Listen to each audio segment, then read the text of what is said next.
Welcome to the Casual Adventure Notes podcast, the CAN podcast. Lazy, easy listening about little life's adventures. And lessons. I'm Doz. And I'm Devy. How is everyone? It's the end of the year. So exciting. All right, let's wrap up the year with our palate cleanser. Yeah, all right. I'm just going to grab the one on top. 101 things I learned in culinary school. Did you want to pick a number? 25. Because Christmas just passed. So 25 was fresh in my head. Whoa, this is a long one. But also Christmas appropriate. The title is What to Do with a Whole Chicken. Buying a whole bird opens up culinary potential and saves money. To fabricate a bird, follow its natural structure to locate the bones and joints. Wing. Point the rear of the bird towards you. For most uses, remove the wing at the joint closest to the body. If preparing airline style breast, leave the first wing bone attached to the breast and sever the wing at the middle joint. You can leave the meat on the wing or push it towards the breast. Leg. Pull away from the bird and begin cutting where the leg meets the breast. Continue downwards towards the thigh joint. Bend the leg towards you. Twist until the thigh bone pops out of the joint. Cut the meat below and around the leg, following the rib cage and backbone. Trim carefully around the oyster meat located next to the backbone so it stays attached to the thigh. Separating drumstick and thigh. Place the whole leg skin side down. Wiggle the leg parts and feel where they meet the joint. Cut straight through the joint. Breasts. Following the line of the breastbone, carve out the breast meat on each side, cutting close to the rib cage. And this has got a diagram of all the bits of the chicken. So you've got the breast, the wing, the thigh, carcass, innards, drumsticks, and then just a nice little diagram of what we all know a chicken looks like. That sounds so gruesome, but I think it kind of makes sense that when you first learn how to be a chef, it'd be like techniques to do with cutting and how to, what's the word when you like take apart a piece of protein? Yeah. I think like the only time I've ever taken a whole chicken and taken bits of it is when it's been already fully cooked and roasted, and it's just like grabbing the drumstick, grabbing the wing. Actually, I never cut the breast. Someone else always does rip that. it apart. Yeah, but the best part I enjoy of a chicken happens to be the tailbone, which is like this little tiny. What shape? It's almost like a diamond spade shape, and it's like super fatty and juicy. And it's literally the tail, right? Yeah, it's just literally mostly skin, but it's so buttery. And I recall like when we went to Japan and had yakitori, there was like one skewer that was like multiple pieces of chicken tail, and it was like so decadent and delicious. It was like probably like the highlight of my one of the many sort of foodie adventures we had. But what's your favorite part of the chicken to eat, actually? Because everyone has a go-to. I don't really have a favorite. Like I like all the normal stuff that people like also around that back area or like the drumstick and stuff like that, like all the moist meat. But like day to day, I tend to gravitate towards the chicken breast just because it's lean and healthier and it still tastes nice when it's cooked well. So I find that that's a lot of benefits. But when I cook myself, I tend to skew towards chicken thighs because you like can't dry that out as easily and stuff like that. Yeah, that's true. Yeah, chicken breast can get a bit too dry, but I've had a lot where they've been super moist, and just might be the way it's cooked. I found like when I've had the when it's like when they pound it and they crumb it, like a katsu sort of style, it's actually like really quite delicious. And I guess with the katsu though, you're kind of dipping in a lot of sauces, so maybe that helps with the natural dryness. My go-to is always like wings. Like I love the wings for the chicken. It's just like, got that perfect for me ratio of skin and meat. And because I'm assuming because it's like connected to the bone. Yeah. That's what keeps the moistness of the chicken for those pieces. So. Yeah. It's really cute. In like Asian dramas and stuff like that, there's a romantic gesture, whether it be between a couple or whoever your favorite is in the group, where when you get chicken, whoever you give the drumstick to is the person you like the most and stuff like that. Like it's like a big gesture to give someone the drumstick because that's considered the best bit. It's very sweet.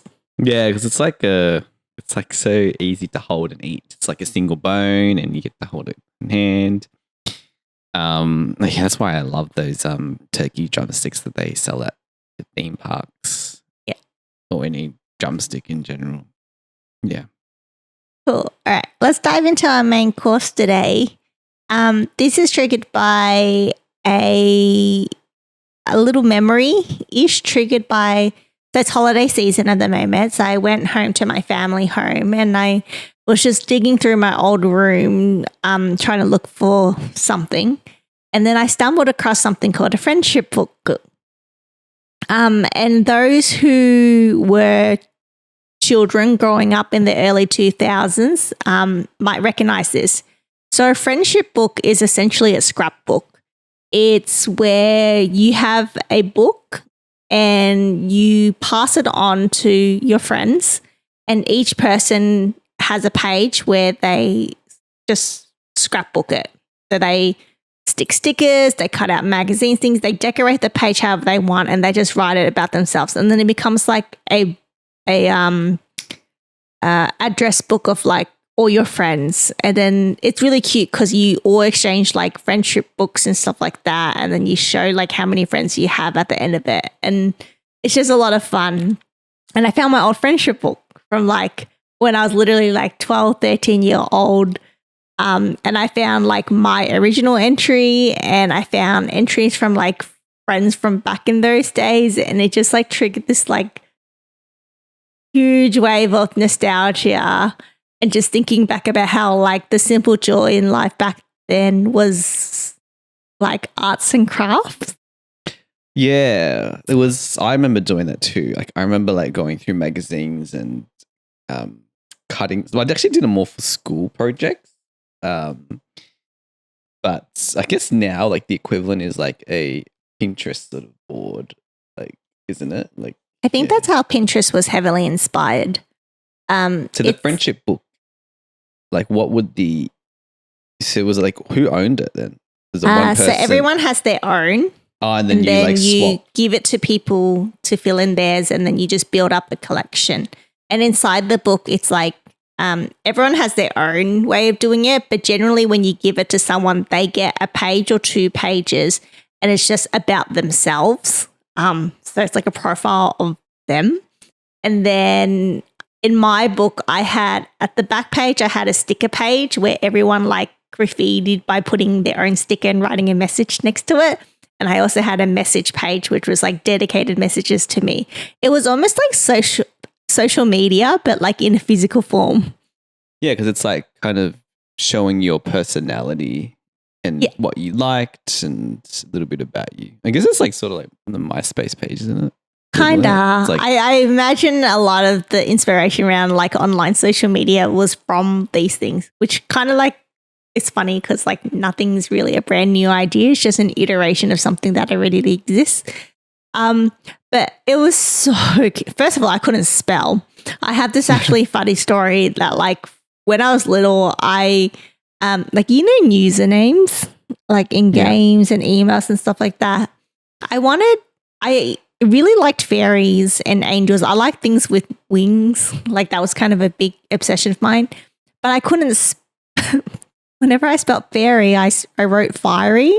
And whenever I wrote angel, I wrote angle. And I was like, oh my God, so dumb. And then I also learned that my gamer tag, for those who can I don't know, fine old games that I played. My character's name used to be Fiery Angle 25. And there was no reason for the 25. Because first of all, no one would have the username Fiery Angle because that's just misspelling Fairy Angel. And second of all, 25 was literally random.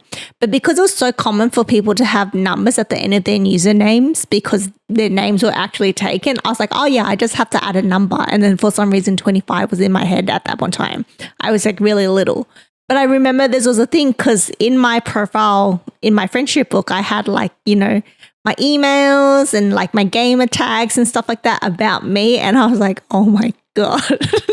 You could have started a trend back then because I think in like crypto, someone originally misspelt like when you're holding crypto and don't sell, and it's like spelled hold HOLD, and then someone misspelled it as HODL, and then that then grew to become known as hold, but they call them hodlers because they hold crypto, even though it's misspelled, and that just became a thing. Now people use that term versus the actual word of hold.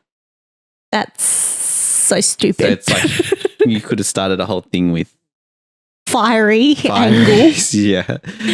As actually meaning fairies, but everyone's like, that's what we're going to adopt as when we reference fairies. I always get, I don't know where the word, because fae in fantasy fiction at the moment, like when people say fae, F-A-E, they mean fairy, and I don't know where that comes from. Fae. Oh, yeah. I only heard that from when you were giving the recounts of your books you read. So that's the first time I've heard of it. I thought it was just like another. It's a universal thing. Like term that Gen Z's come up with or something. No, it's a really popular term in fantasy. Okay. Yeah. Anyways, I couldn't spell. I also found my old diary, and I also learned I couldn't spell because every entry started with "Dear Airy." Oh my God! Do you have a thing with like A and I? I think so. Yeah. Because it seems like that's fairy diary. But a lot of people still like they don't differentiate between the theirs, like THEIR, THERE, and THEY''RE. I memorized that one because I had a friend that it was like literally their pair hate. So it got just like drilled into me that I had to memorize it. But there was definitely that misused in my friendship book and my diary entries. Mm. And what was the other thing? So fun fact about me, I really like romance growing up. I still do, but I was very late to the party of like being interested in like another person in a romantic way. So like throughout school, I like didn't really have crushes or anything like that, but all my friends did. Mm. So then I crushed on like fictional characters. I definitely crushed on fictional characters, but I think that's different. Like I don't think that's as romantic. Like I think it's just like, I don't know, for fun. But I was reading through my diary and there's a few boys that I'm like, okay, I guess I like this boy now. And then I read through the entry. Do you know why I started having a quotation mark crush on these boys? Because you were wanting to follow the crowd. Yeah, but I couldn't even decide for myself. My friends go, I go, oh, I want to like someone. They go, you should like this guy because no one in our friendship group likes this guy and he's kind of cool. I'm like, okay. Okay. And then like for like the longer period, I'd be like, okay, like Doz plus person, and I didn't even like the dude. Like I like couldn't care less. Like thank God he didn't like me back because like what would I have even done in that situation? I would have just been like, sorry, I'm not interested. I'm not actually interested. I'm just interested because everyone else I just want to have needs... a crush on someone. Yeah. I just want to write your names in the sand and in my notebook because all the other girls are doing it. You could have just crushed on like a celebrity or even a fictional character or 2D character. Well, funnily enough, the friendship book, a lot of my friends did crush on celebrities. So they would like make little like scrapbook montages of their celebrity crush. I didn't have one. I did like two characters back then, but back then in the early 2000s, it wasn't cool to like stuff like animes and cartoons at that age. Like, even though you were only like 12, it was like, you still watching cartoons? Like, that was a thing. So, like, it's cool now. And I think anyone who's into anime realizes that a lot more animes are for adults and less for kids because it's quite strongly themed. So, yeah, I think like the systematic issues that like brought on that societal shame unconsciously about me meant that I never brought up my real interest. With your friend? Well, yeah. It didn't really hinder my friendships with them because I think when you're a kid, like it's just whatever, like not much to anything. You didn't even put this in your diary? No, it wasn't that dark. It didn't traumatize me. I didn't feel oppressed. I think as in like your affection for fictional characters. No, like I said, I don't think, like when I say like I think 2D characters are hot and I like whatever, I don't romantically into them. I just think they're written hot. Like, I don't know the way to describe it. It's just like for fun. Like, I'm not like equivalent to those stories that you hear more prominent in Japan where like they're obsessed with fictional characters where they physically want to marry them and, you know, wish they were real. Like, I'm not at that level. Yeah, that's weird. That's too far. Well, you know, each their own. That's where, like, I'm all about like having an open mind about everything, but like that's crossing a line that I just can't. Well, as long as they're happy and not harming others, you know. I guess so. I don't know.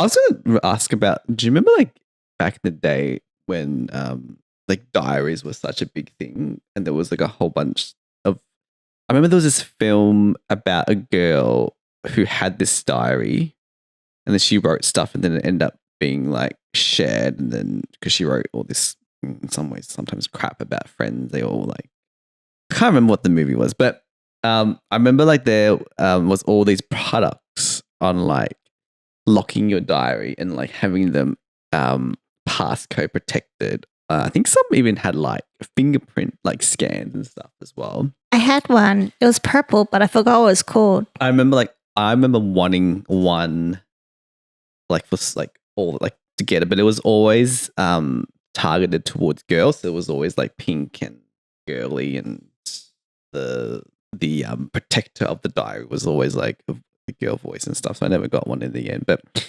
yeah, they were like all the rage and like people would write secrets in them. I think there was somewhere like the ink was invisible ink, so then even if someone opened it, they couldn't read it because they needed like a specific light. Although that was really quite annoying having to write using invisible ink because like if you just sort of stopped writing, like you're not really seeing what you're doing anyway. Yes, so it was called the Password Journal. It was purple. I remember the craze. I had one. I begged my mum for it. I remember it being such a big thing because I had a normal notebook to write my diary stuff, and I had a little lock with a little key that was like as secure as it was. And then all the girls in my class started getting this password journal thing, which is like an electronic lock. And it's exactly what you described, but everyone had one. And in school, we had weekly show and tell, which is a 15-minute section in class where there is a class member that is like scheduled for that week to spend 15 minutes bringing in something to show and tell. I think it's supposed to like help with public speaking and learning how to like story tell. Yeah, all that stuff. But for like a good 3 months, bless the teacher, I don't know how she survived. Every girl brought in their password journal and just presented it. So for like 2 months, it was just like every single person bring in their password journal. And then it came to my turn and I'm like, but I don't have the journal to bring in. Just bring your plain old journal. That's just a notebook from Officeworks or whatever. But I was a kid, right? So I wanted to be the same and fit in. So I like begged my mum for it. And she I don't know why she bought it for me because she normally doesn't. I must have really cracked it because she like everyone has one except me. Do you want me she to be never the only bought me one any of that has not this thing? Yeah, but she never like gave into that. Like there's been other toys previously like around that, but like this was the one thing that she actually allowed me. I think it's because it was a book and I think she associated that with like writing is good. No, yeah. You know how like it's a lot of Asian parents just go, if you're reading something, if you're writing something, you're like, it's good. It's like to do with school. So I think that's kind of where like I was able to like get her over the line about that stuff. But then I brought one and then I also brought it in and like just joined the crowd and like was like, hey, here's my password journal. I also have one. But I don't think I ever used that. I think I actually always defaulted back to my old like notebook because I liked it better. I remember like the toy that I always wanted, I did get it in the end, was the Buzz Lightyear figurine. And this is when like Toy Story was out. And these were like expensive because they literally had like buttons and he would say stuff. His wings would like expand out and in. He had like the helmet and everything. I remember I had it for like so long and I wanted it, and I think obviously gone now, but that was a toy I wanted, and I think I got it for Christmas in the end. That's nice. But that was like the one toy that I remember wanting. And then I think after that I moved into like games. But I used to like make up like stuff to my mum, be like, oh, this game is only released for limited time, so you need to get it. And then most times she would get it, but other times she would just be like, well, you have other games. So anyway, just trying to recall like childhood toys. Yeah. And like the craze and the ads you would watch on like Sunday mornings, like during that targeted like screening of cartoons. Because I think we talked about that, like that Robo dog. Like I had an actual dog when I was growing up, but I was also obsessed with getting like that Robo dog that like did tricks and like would flip and stuff. So I'm like, a real dog is so much better. But anyway, I wasn't allowed that, but I did have one of those fluffy dogs that just barked and walked. The mechanic ones. Yeah. Like they still exist today. Do you remember that little, I don't know what's a creature. It's like a furry, it looks like a furry, it's like a furry snake. Feral. A ferret. Ferret. And it had that ball that would like roll around, and the ferret was like obviously attached to it and looked like it was moving. Like I remember that. I was like obsessed with that as well. Yeah. For like literally like a day, and then I was like over. I'm like, it does nothing else. Yeah, they don't make toys the same anymore. I don't know what kids played with. I wasn't allowed a lot of toys. My parents were quite strict about that. They said that I was allowed to buy any book I wanted because they wanted to encourage reading.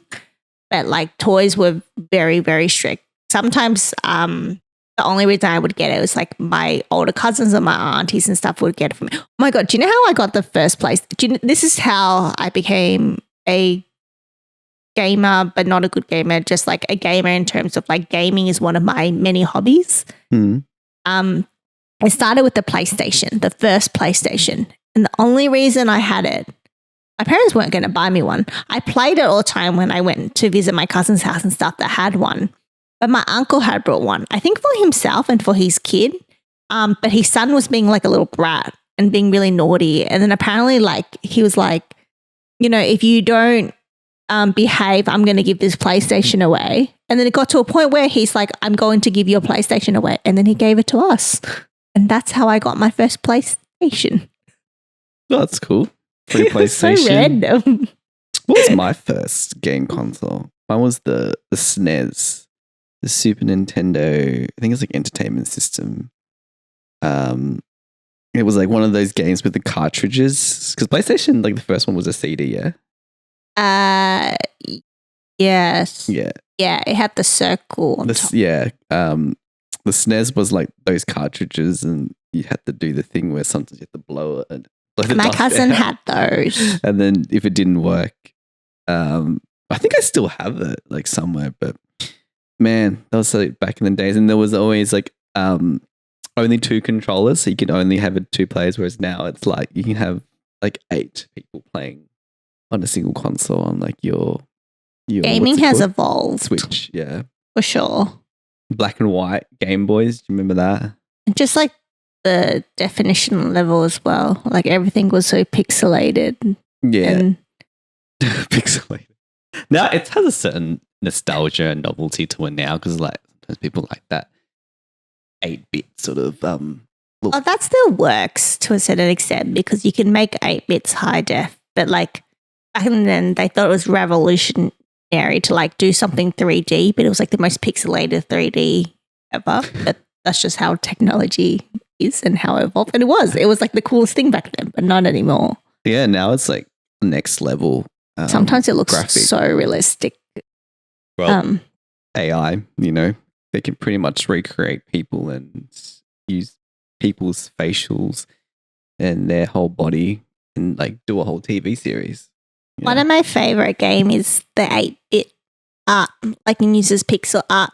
It's called Stardew Valley and it's a farming game.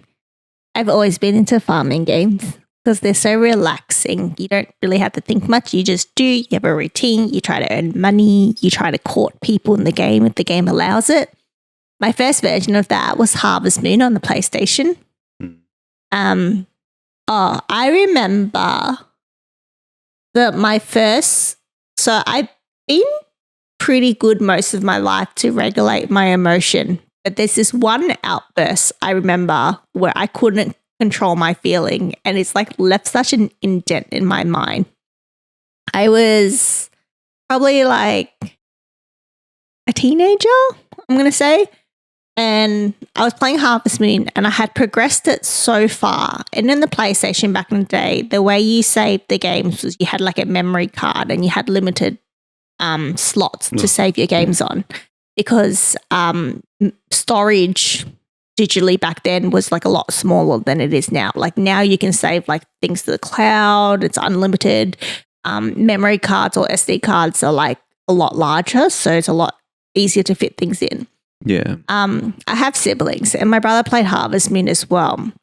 And he accidentally saved over my game, which meant that I lost the whole progress of my game. And if it was today, it was fine. I would just start again. It's not a big deal. Back then, I remember like because I had invested so many hours into it, I was so upset. And he was so apologetic. Like he was really nice about it. Like he told me straight away, said he doesn't know how to get it back. He said he'll help me like progress in the game. Like, cause he's a better gamer than me. He's younger than me, but he's always been a better gamer than me. He's like, he was being so nice about it, but I still cracked it. And I just like unplugged the PlayStation, like threw a pillow everywhere, like just started screaming at him. Like I really lost it. And I just remember that outburst because I felt so bad about it afterwards. And I just like reflected. I was like, how come I couldn't control that?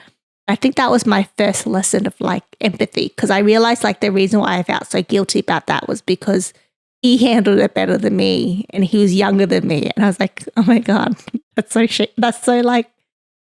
Well, it's still annoying. I mean, it's to lose all that progress. But that's pretty common though. It's like a whole rage and regret thing, You feel like you sometimes overreact to something that, kind of didn't warrant that reaction. But, regardless, your feelings are valid because, it is annoying that it happened and it's frustrating because, like you said, you invested all that time and energy into this game. And, in some ways, you tried to, like, complete it to whatever. I don't know I haven't played this game, so I don't know. But I'm sure you've set it up in a way where you're really happy with it. And it's a farming game. So you earn money, you set up your farm, you court people. So I was like far along with courting people. I had enough money. I had like set up the farm a certain way. Yeah, it's like similar, like, if someone like deleted my Pokemon game back in the day, I would have been pissed as well. Especially if I was like, catching like all these Pokemon and sometimes it'll take hours to like make them appear because there was like a 1% chance of them appearing in the wild. So I get the frustration. I wouldn't have been. I think the frustration part's okay. It's just how I channeled it, which is like the same as adult. Well, at least you an didn't adult. like punch him or beat him up. Yeah, thankfully. How old are you then, sorry? I don't know, like 12. That's fine. That's acceptable for 12-year-olds. Trying to regulate my emotions. Even now as an adult, it's really interesting, right? Because you feel what you feel, but how you channel it, it's probably the uh, differentiating factor of maturity? Well, I don't know. I still feel like personally, like I have my days, but maybe it's more concealed. I think like as a kid, you react in the moment, because that's happened there, and you don't have that necessary filter, and sometimes it happens in a public place. Whereas as an adult, you might be like, oh, that's fine, but then you like go home and you're like secretly fuming. And then you post a video on social media, or you like complain to your partner. So it's still the same. It's just you maybe choose a time and a place to react. Yeah, but that's controlling how you channel it, which is healthier. Yeah, that's true. But I feel like sometimes, for me personally, I probably react the same as when I was a kid to now, but I just choose to do it in a safe zone where there's no like public consequence. Like if someone really annoyed me at work, I wouldn't like go at it at that point. I'd just be like, yeah, all good. And then next minute, I'm at home. I'm like, you're allowed to feel and you're allowed to like channel that energy, but that is in a way controlling it, because like if you weren't in control of your emotions, you would have an outburst right there and then and let your emotions like dictate what your actions are in that moment. Yeah, but if you have the maturity to be able to like pause and channel that into somewhere else, that's fine. Like I think it's healthy to have a safe space and safe people to vent unbiasedly, unfiltered, to, in a way where like in public it might be deemed bad, but like to your safe person, that there's no judgment. What's that new meme? We listen, we don't judge. Oh, yes. Yes. It's that. Yeah, that's true. I think, another way like is a lot of people like vent is through like posting things anonymously online. Yeah, I did that in my early 20s and I kind of regret it because I think that was also an emotional outburst. Because no one knows it's you and you can just delete it. No. Whereas if you've if you've vented you should or do it unleashed to a publicly. person, they'll always know that you did that. Whereas if you post it anonymously, like no one's gonna know who you are unless you have. But why are you posting it publicly, right? Like it's like you want people to see it. Yes, because you want to be heard and you want to be not heard, not necessarily seen. Yeah. Yeah, I guess that's true. And sometimes it's also a way to get insight into how you're feeling, and if those are, well, in some ways not invalid, but almost like a sense check on like your reaction, and maybe people can offer their insights around like, well, maybe this person was coming from this perspective, or no, that's something really shitty that they did. Personally, I think journaling is more healthy because it's like a private way to like funnel your feelings into something. It's like that movie that I can't remember. That girl's journal got made public, and the next minute she's like, well, it's not supposed to. Although there's a very, very popular Reddit sub-community, basically that. It's called Am I the Asshole? I can't do the acronym in my head. Am I the acronym for what you just said? Yeah, let's just leave it there. Yeah, it's really popular. But literally that whole community, it's actually biased in its own way, because I think a lot of people online are just lurkers anyways. Like even if you get like majority of comments in a public forum, it's not necessarily a good unbiased result, because you're probably going to just get the loudest people who are online to comment. You don't get like a it's a bit diverse. There's two sort of flip side. You'll get when a stranger is giving you advice, you feel like that is unbiased because they're just observing and understanding what you've given them as the information and reacting to it. Whereas obviously, friends and family that are really close to you, sometimes they'll filter the response or gild the lily So sometimes, that like the stranger can give you really great advice because they have no side that they're coming from. But then you're right. Sometimes there are people that are just trolls, or they have their own trauma, or they have their own issues. And then that in some ways causes a bias in whatever advice they're giving if it relates to, the post or whatever. It's already a bias when they post in it because it's only one point of view. But then sometimes you get, like on Reddit, when you post something, like you'll have multiple people that will comment. So you're just taking like one single person's advice. Yeah, but the trend normally on that thread, because I follow the thread because I don't know, it's interesting and I'm nosy and I like to know what people do. But like most of the people who post, like the original poster, will always be biased because they want to get as a default human thing, you always think that you're the victim in it. Right. Like you would only be posting on a forum like this because you want validation that you're not the asshole. Like that's the whole point of writing it. You're not really going in there to get a subjective opinion. You're going there because you want to feel validated.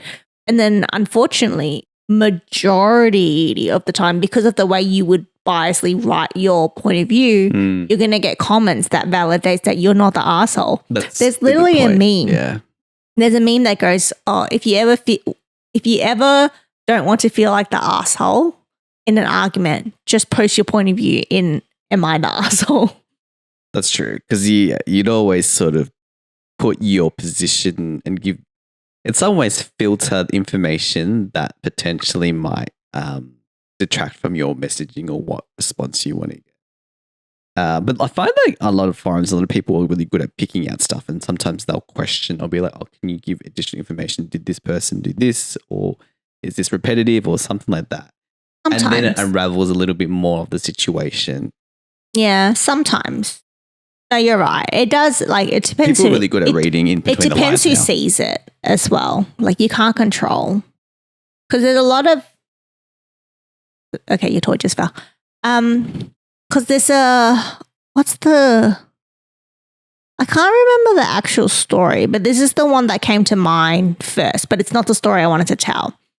It's that there's majority of people who are really loud online aren't always the actual majority. Like I think the word for it is like there's an actual silent majority, especially online. There's a lot more lurkers than there are people who engage actively. Yeah. It's like the same with elections as well. Because like you see all these people doing polls and like, oh, this person is definitely going to win. But and it's not. And then never happens. Or a lot of cases it's historically proven incorrect because the people that participate, like you said, are the ones that are the loudest and it's actually the people keyboard warriors that don't say anything and just observe that actually are the majority. The silent majority, yeah. The example I thought of in my head, but I still think they did well, was the Sonic movie, the Hedgehog movie. I haven't watched that. The Sonic movie, when it first got released, the trailer, the internet I think I remember this. Hated the art the graphics of Sonic. Yeah, I remember because they're trying to make Sonic look realistic, and people hated it. They're like, no, you should make him look more like the cartoon art. And it got so much backlash online that the studio ended up investing money to redo the whole movie, to redesign his character to be more like the cartoon art. And the awkward thing is like you think then people would go see it afterwards to support the change. Oh my God, like the studio listened to us. Let us therefore go support them. It didn't spike like sales, anything like that. Like thankfully Sonic is a very popular character and did really well overall, but like it didn't have a spike of support thing. It's literally like the internet forgot about it. Like they got their way and then they like continued on. Like it was like yesterday news. And I just think that's like a good example. It's not the example I wanted to use, but it's like a good example of like how just because it's very noisy online, it doesn't necessarily mean that that's what everyone wants or should be the case. Yeah. Yeah. That's a good point. It's like I kind of think about it like in these group interview settings where like there's always like that one person that I've only done like one or two in my lifetime, but there's always one person that's overly loud and like hogs all the time and tries to do all the talking. And then I think a lot of times like they don't end up being selected because they're like, this person's really clearly dominant. They're not maybe collaborative. They're not about teamwork. It seems to be all about them. That's probably what I've observed, this sort of loud voice person. Yeah. I think it depends how mature an organization is, because I also noticed that there's a trend that extroverts or people who are generally louder in meetings and those settings are faster to get promoted because they're more visible. Yes, that's true. But I think those people are a bit more strategic. So they'll, even if they don't care about someone else's input, they might be like, oh, what do you think? Or they try to make a visible facade or effort to do that. Whether they care or not, who knows? But I think if you're clearly like the person that just, comes in, says you need to do this, I'm not listening to anyone else, those people never progress. That's true. But I think what you're referring to are the people that are at least, from a present facade perspective. Or sometimes the quiet people then get missed. Yeah. But I think a lot of like modern organizations are trying to like be more observant of those achievers and rewarding them and trying to figure out ways to make sure that they don't get missed. There was I was gonna say sometimes people are just like they don't they just like to do their own thing, like come into work, do what they need to do, and sometimes it's being very independent in the work that they do, and then sort of get out. And you need people in an organization to do that. Sometimes that's what they feel most comfortable with, and they don't like having to, present and be, given opportunities to talk to a crowd or executives or that kind of stuff. Yeah, and arguably those people are making more tangible impact with like a desired outcome anyways, which is good. Sorry, what were you going to say before? Oh, no, I was just going to shout out, like there was an agency I worked for, which I really liked because they would have awards. And it was like both nominated by staff, so people who know the silent achievers, plus also like a counselor at a leadership level as well. And they used to always have an award, one that was just like a general one for people who go above and beyond, and another one that was about like being a silent achiever. I can't remember the name they used, but I thought that was very sweet that they would recognize that stuff. Oh, so it was an actual award called Silent Achiever. But it was called something else, but I can't remember. Something a lot more creative. It was for people, especially in roles that don't necessarily get recognized. Facing or so like think like payroll. Like you just expect someone in payroll to do their job, but they are probably going through like their own career struggles and job struggles and like doing going above and beyond to make sure that it's like efficient, it's done well, it's done on time. Like it still takes work, and it's just like recognizing efforts like that. Yeah. I thought was very good. Those things like payroll and IT support, like when things are good, like no one notices it because it's like, yep, I got paid on this day. But like when something does happen, like, people then be like, oh my God, really annoying, and then they a bit more thankful. Sometimes it's like you need things to fail than for people to appreciate or the organization to appreciate certain personnel, because what they do is missed because it's always working well, or it's always like the case. It's always been the way it is. Or we need to do better, and instead of waiting for something to fail to recognize its advantage, to actually recognize that like no noise is good. Like the two things that I always try to call out at work is no news is good news. Yeah. Because if it's quiet, you've done a good job. If something looks effortless, then you did a good job. And the other thing I always say is like when I'm like facilitating or something like that, if I'm met with silence, I go, I'm going to take silence as agreement and move on. Yes. No questions means I've covered everything that you thought of in terms of queries, and it's obviously been so well rounded, hence why no questions. Yeah. But yeah. All right. Let's finish things up with our dessert. Speaking of being grateful for like just people who do jobs that people forget to appreciate sometimes because they are just working. Our dessert is kind of like themed around that. So it's taking an intentional moment of taking an intentional moment of our life to appreciate the sweet moments. So obviously we just kind of went through a little bit about roles that people just expect to go well, but what else are we grateful for recently? I'm grateful for fringes. Like Hair fringes. Yeah, hair fringes. Why? I don't know. I just like. I mean, I've kind of adopted a fringe as of the last 2 years, and I've just like really enjoyed the way it looks on me. And I always feel like everyone in their lifetime should have a fringe, just to experience it, because it really changes the way you look, and particularly if you've got a receding hairline. I don't actually to prove it, but it's just just I don't know. I just like the way fringe looks, and not just on myself. I'm not that into myself, but on other people as well. So yeah, I'm really appreciative of fringes and whoever designed and came up with the idea of a fringe haircut.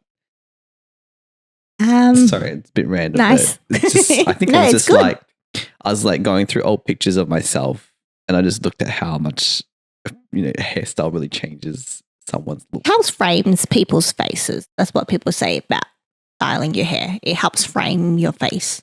I will say the most hardest thing with having a fringe is like in the first sort of initial weeks, you feel like your forehead is so itchy because you're not used to having hair like touch it, but after like a while, you kind of like don't even notice it. But first week, it's like constantly like wanting to scratch it because you just feel like this strands all over your face. Yeah. Anyway, that's just a tip for people that are wanting to get a fringe and what they have to sort of experience. Nice. What am I grateful for? Related to this episode, I'm grateful for art teachers. So I didn't include this in my story, but I like people who are really into art and then people who want to share how to do art or how to start it. So one of the one of the shows I used to watch growing up was called Art Attack. Oh, and yeah, it featured like a dude that just like every episode was just teaching you how to make something, draw something. Was there like a creepy puppet of his that had like, I don't remember. did he have like, it was like a puppet that was sort of like a co-host? I don't really remember. I only remember the stuff I learned from it. But what I loved about it was it kind of helped you get started to do like creative things. And I think I'm just grateful that people are willing to share those knowledge and like find ways to teach others to kind of like enjoy those little activities, which is really sweet. So I guess weirdly, I am grateful for the show Art Attack. I'm thinking of something else. I'm thinking of that creature that had like a pencil as a nose, and it would draw things. Do you remember that show back in the day? No. That thing was creepy. Like Mr. Squiggle or something. I don't know. Yeah, it was no pencil for a nose, and he would just draw stuff. Okay. But I remember Art Attack. I remember that funky intro that they had with the music. I learned how to do like paper massage stuff from there. Mache. Mache. Yeah. And I learned how to draw anime eyes and anime hair. And I learned, I don't know, a bunch of other stuff. I can't really remember. Origami, I think I learned from it as well. It was before YouTube existed. Like now you can YouTube how to a lot of things. Yeah. But back then, like you would have to watch this stuff and then wait for something. And then to end things off, just our meal prep. So goals or things we're looking forward to. What am I looking forward to do or wanting to do more of? Maybe you go first. Getting blanks here. I am looking forward to watching season 2 Arcane. It's an animated series based on the game League of Legends, which I'd never played, by the way. But I watched season 1. It was a couple years ago, and I just love the art in it. I love the story. I love the characters, just everything about it. Season 2's been out for a while, and I just haven't had a chance to watch it because I've been indulging in my other hobbies. So I'm looking forward to actually watching that and appreciating that. Cool. I think is it out already? Yeah. Yeah, I think all the episodes might be out for season 2. Is that is like a song associated with it? I always hear. I only know the song from the first season, that Enemy song. Yes, that's the one. Yeah, that's the one I always hear. My one is, I might have done this previously. I mean, obviously, it was approached sort of the end of the year, new year, 2025. I would like to be, and I've been probably doing a bit in 2024. It's just to be a bit more about sort of conscious spending, and try not to sort of buy too much stuff, and because it just creates a lot of clutter and it's very much unnecessary. So, try to buy things and then make sure I use it. And just be a bit more, have a bit more of a less impulse on buying stuff.